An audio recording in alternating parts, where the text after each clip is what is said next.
Well, I think one thing President Trump is very good at is always keeping all of his options on the table, and airstrikes would be one of the many, many options that are on the table for the commander-in-chief.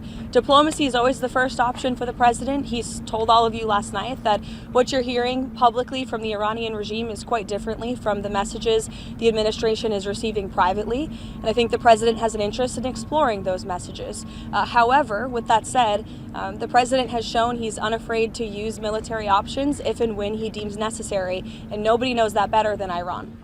The countdown to a potential U.S.-Iran confrontation has begun.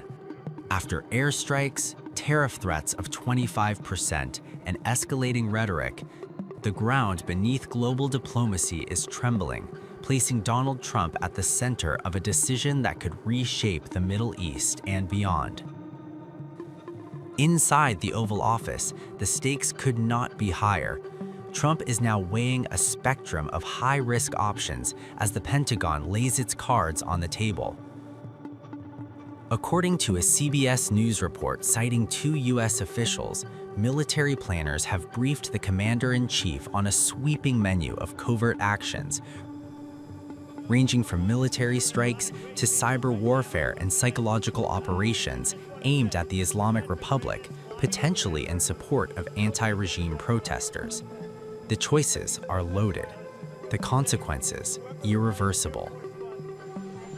Sources familiar with the matter told CBS News that Trump's national security team is scheduled to meet at the White House on Tuesday to review updated policy and military options related to Iran, though it remains unclear whether the president will attend.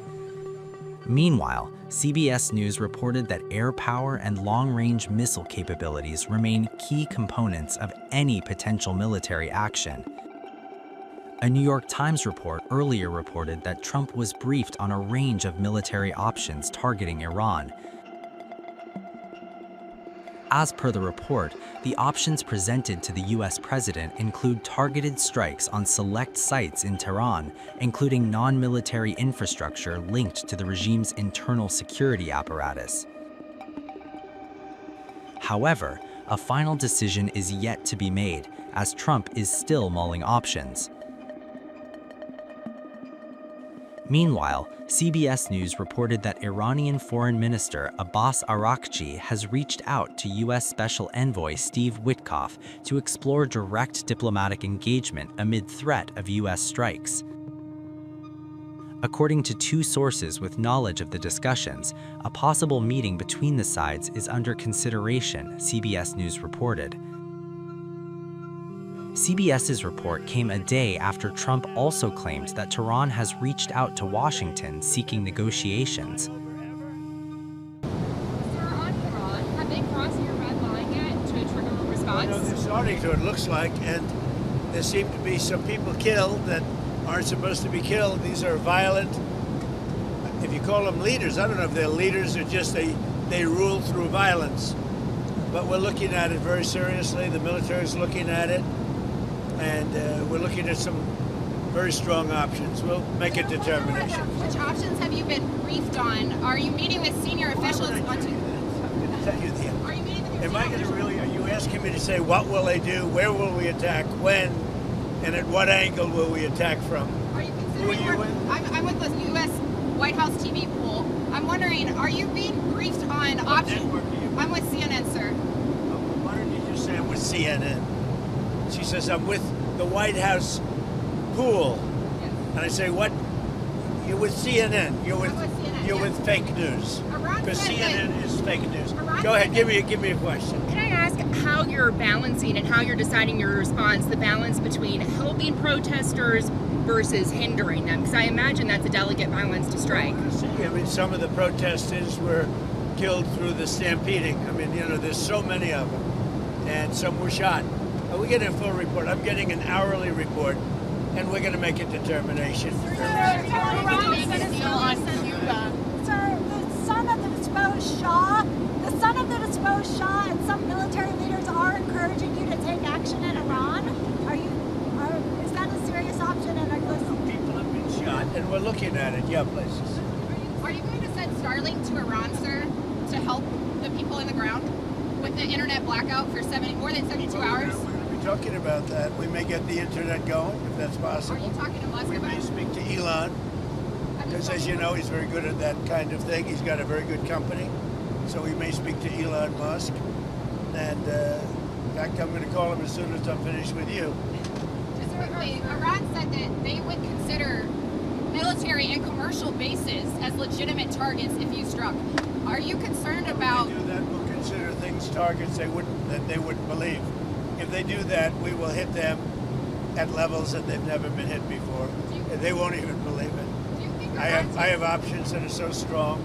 So I mean, if they did that, it'll be met with a very, very powerful force. Do you think Iran takes your threats seriously? I think so. Don't you think so, CNN? Don't you think so? Wouldn't you say that they probably do at this point? After going through it for years with me, being hit, Soleimani, al-Baghdadi, the Iran nuclear threat wiped out, don't you think, and then you just had Venezuela, don't you think, she says, CNN, do you think they take your threat seriously? Wouldn't you say they do after all of the things we've done? What a stupid question. Go ahead. Are you coordinating with allies on the response to Iran? And back on Iran, the Ayatollah said that he thinks that the protesters are trying to, quote, please you. Do you see it that way? What's your message to the Iranian people? I don't know that they're trying to please me. They named a boulevard after me, but that's pretty pleasing. But I don't think they're trying to please. I think they just want peace. They want to have freedom. The protesters are after freedom. Iran has not allowed freedom for a long time.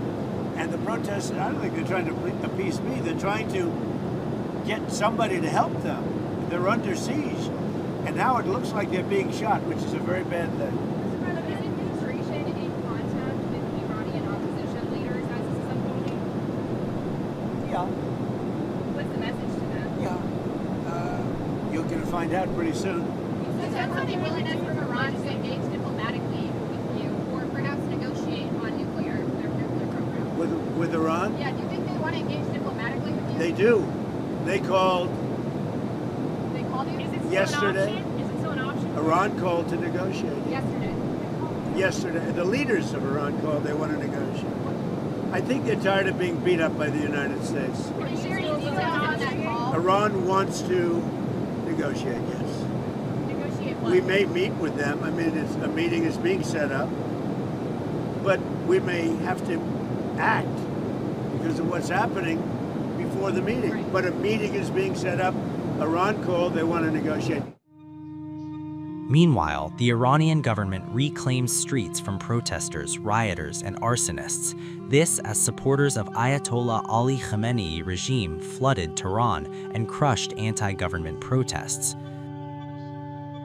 A crackdown on nationwide protests has killed more than 530 people, and more are feared dead.